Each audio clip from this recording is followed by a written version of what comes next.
We've got our 2024 Ford Expedition Max that we've installed our 3-inch lift kit and large off-road tires and new wheels with a wider offset so the stance is a little bit more aggressive. And to complement all that, we've got this fender flare kit that I'm working on today.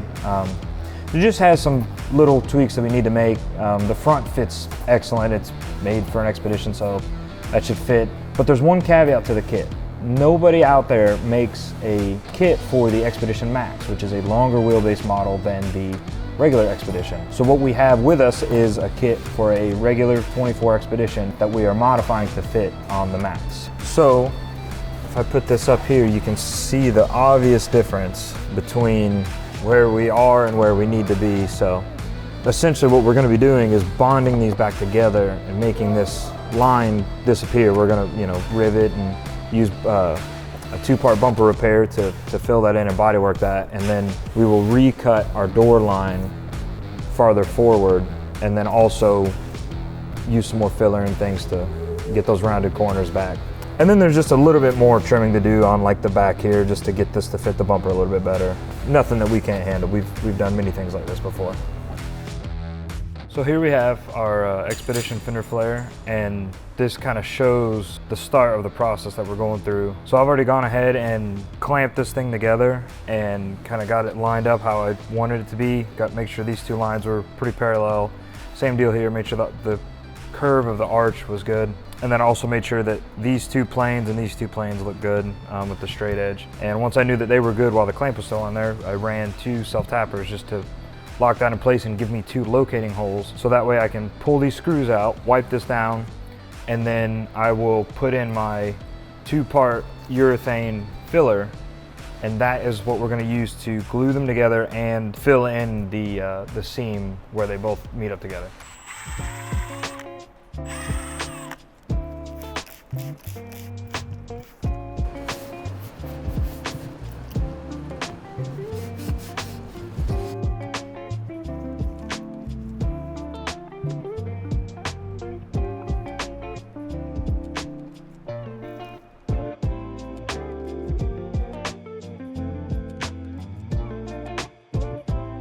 After the glue dries and I pull the screws out, I'm going to install rivets where the screws used to be.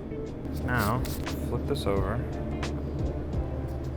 apply the filler to the outside. Take my adhesive,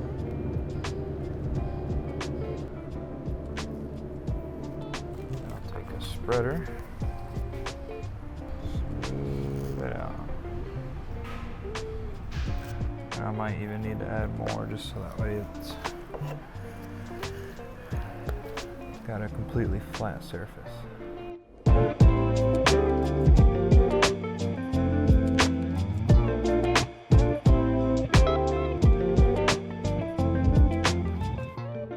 Cool.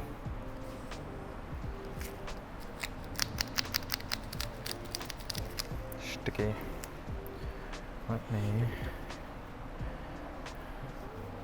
transfer this. There we go. Now that hardens up, we'll sand that down and it will be good. One more to go.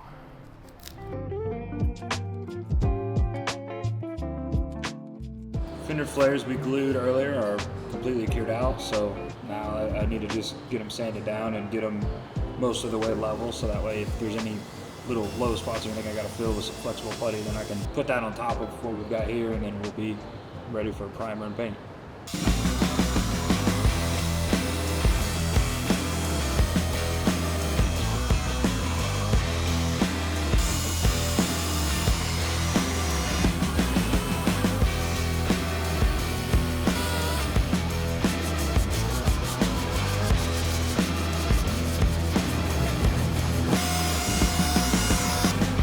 So I got all the urethane filler sanded down on this flare. You can see it looks pretty good in the spots where it was high enough, but there's just a couple little low spots I need to come back and kind of just get scuffed up inside of them, and then put a little bit of flexible putty on them to just get it that rest of the way. But I think it's gonna come out great.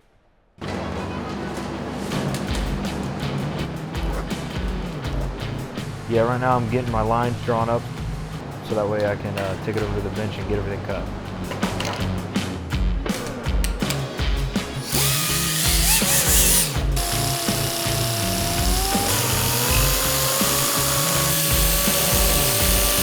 So now that I've cut my flare back into 2 pieces, I'm really just trying to get my edge dialed in so that way whenever I get the dams glued in, everything is where it needs to be so that way we can start shaping the radius right here on the gap. Our fender flares are on the Expedition and they fit really nicely. And I got all of my gaps looking right. So now what I need to do is get these little end caps or dams or whatever you want to call them that I've made out of ABS and slide them into these holes. And I'm just going to use a little bit of super glue to tack them in place just to hold them in the correct spot. So that way I can wipe my urethane and kind of fill them from the backside and get the whole surface looking really flat and flush. A big thing that I'm doing here when I do this so I can wipe it on the car is I've got box tape kind of protecting the paint and everything from the urethane sticking to it. And the tape being slick like clear coat means that the urethane will just pop right off of it whenever I'm ready to get all the pieces off of it and start body working. So I've got all the fender pieces off and I've got my urethane on the outside. This stuff's curing up pretty good. I just got done putting urethane on the inside, so that's gonna give us our strength on that joint back there. So there's no chance of cracks or anything like that going on. So now I'm just gonna try to cut some of this extra flashing off of the edges. And then once this cures out a little bit more, I'll start sanding it down and getting it ready for putty and sealer and paint.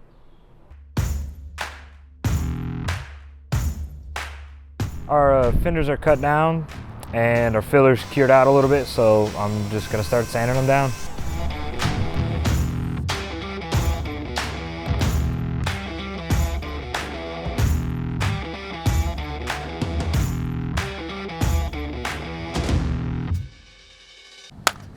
All right, everybody, I'm starting my bodywork process on our flares here. You can see I've got a little bit of glazing putty on here, just something flexible to fill in pinholes and just little tiny like scratches and stuff. I've got this like 80% of the way. I got to do a little bit more sanding on this top edge. I'll just do that by hand and not the DA.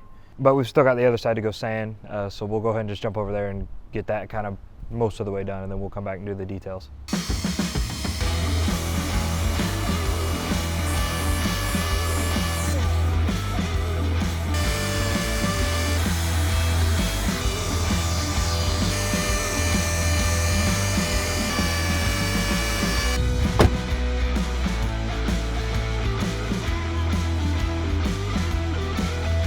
Right now I'm trying to get my fender flares in a position to where I can paint all the edges and sides of them so that way they're not touching anything.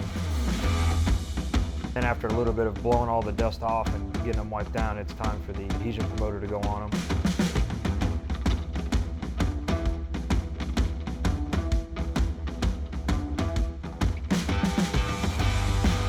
Once that adhesion promoter flashes off, I can go ahead and spray my 2K sealer just to get them a nice even gray color so that way they match really good to the paint on the truck.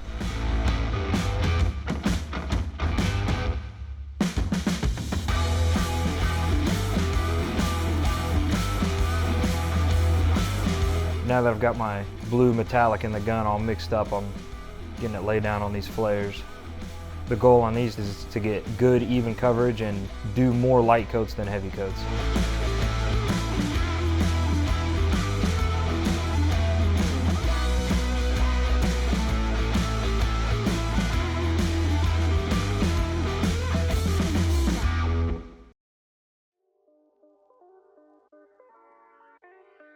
Today is the day. Our flares have been denibbed and polished. The Expedition is ready for these to go on. It's really just down to some alcohol, double-sided tape, and sticking them on. So let's just get to it. The biggest goal on getting these seals installed on these flares is trying to make sure everything is stuck really well and all the edges are lined up. The seals kind of provide a little bit of waterproofing to keep the dirt from getting behind them, but it also attaches the flare and gives it a finished look on the edge.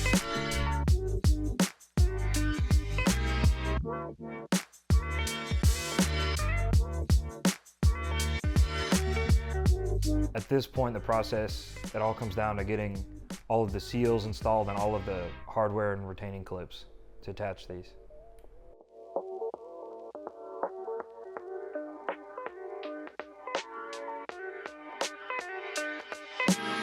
So PT, I mean, I know you've seen this before because you did a lot of the work here, but this thing is absolutely sick. It's like the perfect amount. Where did we end up? 3.5 inch lift? Yeah. Which wasn't the easiest thing. I know Lobo kind of worked his butt off on doing the lift. It's the multi-link, so there's like 700 pieces, and it's very intricate, especially in the back. There's a lot of things I love about this. The color's absolutely incredible. And we two-toned it, right? So we did the top half black with this blue. It looks insane. Having these wheels with a little bit of that pewter gray with the black beadlock ring. If I saw this coming down the road, I would love it. Like the stance of it, the tire fitment, the wheel offset. And the one thing is that this is the only Expedition Max with fender flares. And I mean, that might not be a big deal to a lot of people, but it was a big deal to our client. And therefore it's a big deal to us. So we kind of Frankensteined a set that would fit a non-Max version. And then we had to cut them and bond them and do what we do here to make them fit. I would say the overall vibe is my favorite thing. What do you like about it? I mean, the flares definitely was a move that, you know, you look at what the market has and then it's like, okay, well, here's something that gets us 50% of the way, and then we take it that other 50% and make something that, it's like you said, nobody has a Max. Nobody's got it, and I don't believe this will be the only one we do. I would drive this, and I'm real particular. Yeah. And not only would I drive it, we've had a lot of people that in passing have seen this thing and like, what in the world is that? Yeah. You know what I mean? It's like a Raptor stanced Expedition Max, I guess is the best way I could put it. It's a complete package. It's every single thing that is done to it complements itself. I think that's what we do here. It's so hard to show restraint. It's so hard to do a job that a lot of people are gonna look at it and not know, is it done by the factory or not? That's where we pride ourselves here, right? Is knowing like anybody can put wheels and lift and all this stuff. Very rarely, this thing doesn't scrub 1 millimeter. It is a perfectly, fully functioning off-road machine, but very civilized at the same time. So you can cruise this thing out on the highway. What do they call them?